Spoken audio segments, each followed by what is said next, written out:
இவருக்கும் வணக்கம். இன்னைக்கு வீடியோவில் நம்ம என்ன பார்க்க போகிறோம் அப்படின்னா, சாதாரண சமையல்காரனா ஒரு நாடக சபாவில் வேலைக்கு சேர்ந்து வில்லாதி வில்லனா உயர்ந்த நடிகர் எம்என் நம்பியார் அவர்களை பற்றி இந்த வீடியோவில் பார்ப்போம். கருப்பு வெள்ளை காலத்தில் இருந்து இந்த காலம் வர தமிழ் சினிமாவில் எத்தனையோ வில்லன் நடிகர்கள் வந்து போனாலும் நடிகர் எம்என் நம்பியார் அவர்களை அடிச்சுக்கிறதுக்கு எந்த வில்லன் நடிகர்களுமே இப்போ வரையும் இல்லை அப்படிங்கிறது தான் உண்மை. நம்பியாரோட நடிப்பு திறமையை பார்த்து வியந்து போன நடிகர் எம்ஜிஆர் அவருக்கு நிகரான வில்லனா நம்பியார் ஆகி அழகு பார்த்தார். படத்தோட வெற்றிக்கு ஹீரோ எவ்வளோ முக்கியமோ அதே அளவுக்கு வில்லன் கதாபாத்திரமும் ரொம்ப முக்கியம் அப்படின்னு நிரூபித்த ஒரு நடிகர் எம்என் நம்பியார் அப்படின்னு சொல்லலாம். அந்த வகையில் பல படத்தில் பயங்கரமான வில்லத்தனத்தை வெளிப்படுத்தி போகிற இடம்லாம் இவெல்லாம் ஒரு மனுஷனா அப்படின்னு இவரை திட்டி தீக்காத மக்களே கிடையாது. ஆனால் ரசிகர்கள் திட்டுறது தான் என்னோட நடிப்புக்கு கிடைச்ச பெரிய வெற்றி அப்படின்னு எம்என் நம்பியார் எத்தனையோ பேட்டிகளில் குறிப்பிட்டிருக்காரு. 1919 கேரளாவில் பிறந்த நம்பியார் சின்ன வயசுலேயே அப்பாவை இழந்ததுனால அடுத்த வேளை சாப்பாட்டுக்கே கஷ்டப்பட்டுட்டு இருந்திருக்காரு. அப்போ தான் ஊட்டியில் அவரோட அக்கா கணவர் சொந்தமாக வச்சுருக்க டீ கடையில் அவருக்கு வேலை கிடைச்சிருக்கு. ஆனால் ஒரு கட்டத்தில் அந்த டீ கடையும் ரொம்ப நஷ்டத்தில் போக ஆரம்பித்தோன்னே நம்மளால் எதுக்கு கஷ்டம் அப்படின்னு சொல்லி நவாப் ராஜமாணிக்கம் பிள்ளை அப்படிங்கிற ஒருத்தரோட நாடக குழுவில் வேலைக்கு சேர்ந்தார். நடிகராக வேலைக்கு சேரலை. அந்த நாடக குழுவில் இருக்க நடிகர்களுக்கு சமைச்சு போடுற சமையல்காரரோட உதவியாளராக வேலைக்கு சேர்ந்தார்.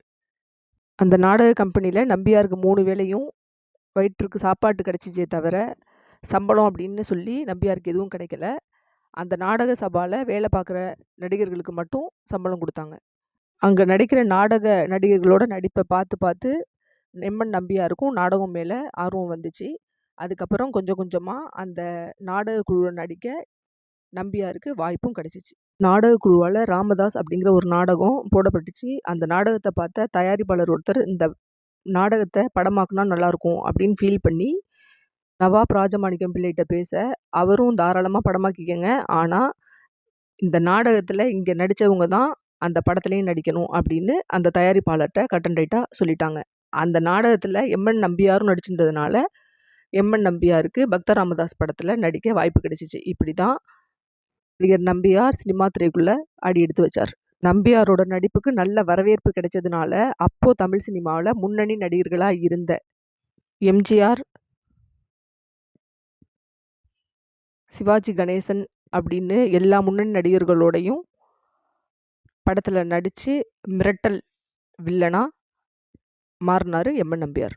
எம்ஜிஆரும் எம்என் நம்பியாரும் ஒரே காலகட்டத்தில் சினிமாவில் நுழைஞ்சவங்க. ஆன் ஸ்க்ரீனில் 2 பேரும் சண்டை போட்டுக்கிட்டாலும் சொந்த வாழ்க்கையில் 2 பேரும் நல்ல நண்பர்களாக இருந்தாங்க.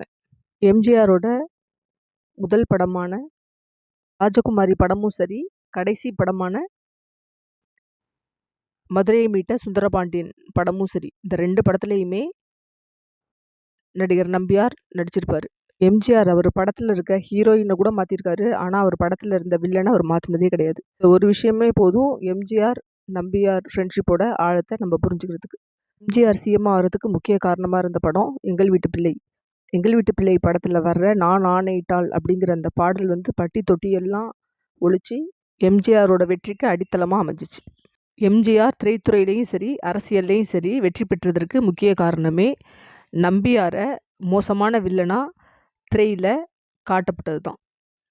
எம்ஜிஆரை ராமச்சந்திரன் அப்படின்னு பேர் சொல்லி உரிமையோட கூப்பிட்ட ஒரே நடிகர் எம்என் நம்பியார் மட்டும்தான்.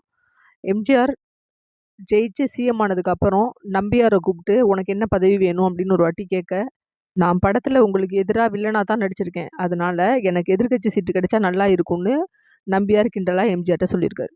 சினிமாவில் கொடுமைக்காரனா இருந்தாலும் தனிப்பட்ட வாழ்க்கையில் சிறந்த ஒழுக்கங்களை கடைபிடிச்சு வந்தவர் எம்என் நம்பியார் அவர்கள். திரையுலகில் சிறந்த ஆன்மீகவாதியாகவும் ஒழுக்கத்தில் சிறந்தவராகவும் இருந்த நம்பியார் தொடர்ந்து 65 வருஷம் சபரிமலைக்கு மாலை போட்டு போயிட்டு வந்தவர்.